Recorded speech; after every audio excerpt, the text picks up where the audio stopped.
పార్వతీపురం మాన్యం జిల్లా వారు వినూత్న ఆలోచనలతో మన వీధి మన బాధ్యత కార్యక్రమంలో భాగంగా గౌరవ కమిషనర్ మరియు municipal sanitary inspector L Balakrishna ఆధ్వర్యంలో పురపాలక సంఘంలో ఉన్న 8వ వార్డును స్వచ్ఛ వార్డుగా గుర్తించి ఆ వార్డులో ఉన్న మహిళలతో మన వీధి మన బాధ్యత కార్యక్రమాన్ని నిర్వహించారు.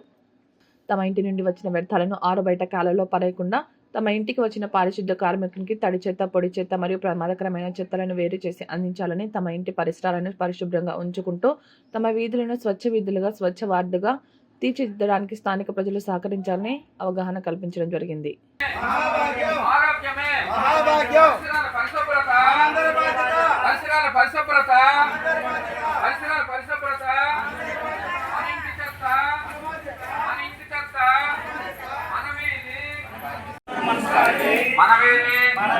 మన బాధ్యత కార్యక్రమంలో భాగంగాను మున్సిపల్ వారు చెప్పిన విధముగా ప్రతిరోజు మన జీవితంలో మా బాధ్యతలన్నీ పోషిస్తామని, బాధ్యతలు అనగా మా ఇంటి చెత్త మా బాధ్యతగా, మా వీధి పరిశుభ్రత మా బాధ్యత, మా వార్డు పరిశుభ్రత మా బాధ్యత, మా ఆరోగ్యమే మహాభాగ్యంగా కాపాడుకుంటామని మున్సిపల్ వారు చెప్పినవన్నీ ఆచరిస్తామని ఇందు మూలముగా మాటిస్తూ ప్రతిజ్ఞ చేస్తున్నాం.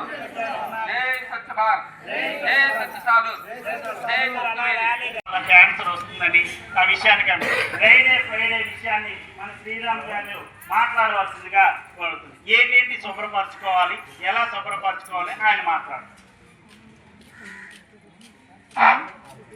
మనకి ఇప్పుడు 4 సంవత్సరాలు బట్టి చేస్తూనే ఉంటున్నాము. ఫ్రైడే అంటే ప్రతి శుక్రవారము పొడి రోజుగా మనము ప్రకటించుకున్నాం.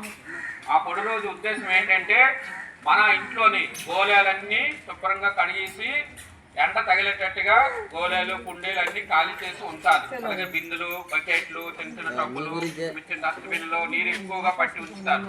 అలా ఉండకూడదు. అన్ని నీరు పట్టే పాత్రలన్నీ పొడిగా చేసి ఉంచాలి. అలాగే మన ఇంట్లోని ఈ కొబ్బరి గురుకులు, ఇంట్లో ప్లాస్టిక్ వస్తువులు, ఈ పూల కుండీలో నిల్వ నీరు ఉండడము, రుబ్బు రోజుల్లో నీరు ఉండడము చూస్తుంటాం. అవి పట్టించుకోము, చూసి చూడనట్టు పోతాం. కానీ దోమకి కొంచెమైన మురికి నీరు, నాచుపట్టి ఉన్న నీరు, పాడైపోయిన నీరు ఉంటే దానికి ఇష్టమైన ప్లేస్ అనమాట. ఆ దోమ అక్కడే చేరి దానికి ఇల్లు అనమాట. అది అక్కడ చేరి గుడ్లు పెట్టి పిల్లలు పెడుతుంది. తక్కువ రోజుల్లోనే 10 రోజుల్లో 15 రోజుల్లో అది పిల్లలుగా వ్యాప్తి చెంది ఎక్కువగా అయిపోతుంది దోమలు. ఆ దోమ కాటు వల్ల మనకు అందరూ తెలుసు మరి బోధకాలు వస్తాయి, జ్వరాలు వస్తాయి. కనుక దోమ చిన్నదే కానీ దోమ వల్ల వచ్చే వ్యాధులు చాలా ప్రమాదకరము, ప్రాణాంతకరము. కనుక ఎవరము కూడా మనం దోమలకి మనం ఆవాసం ఇవ్వకూడదు. ప్రతి శుక్రవారము మన ఇల్లు, మన వాకిలి, మన ఇంటి వెనకాతల, మన మేడ పైన శుభ్రం చేసుకోవాలి. మేడ పైన నీళ్ళ ట్యాంకులు కూడాను మూతలు పెట్టట్లేదు చాలా మంది. మూకుడు పగిలిపోతే ఓపెన్ వదిలేస్తాను. వర్షం నీరు కూడా నీళ్ళ ట్యాంకులు దిగిపోతుంది. మరి కుండీలు కూడా కడిగిసుకోవాలి. మరి ముఖ్యంగా ఈ మరుగుదొడ్ల పైపులు ఉంటాయి కదమ్మా, ప్రతి ఇంట్లో మరుగుదొడ్లు ఉంటాయి. పైపులు చూడండి మేడ మీద కనిపిస్తాయి. ఆ మరుగుదొడ్ల పైపులకి ఒక తాళ్ళు అనేది కట్టాలన్నమాట. మరుగుదొడ్ల లోపల నుంచి కూడా వచ్చే దోమలు ఆ గొట్టం ద్వారా పైకి వచ్చి మనకు కలిసే ప్రమాదం ఉంది.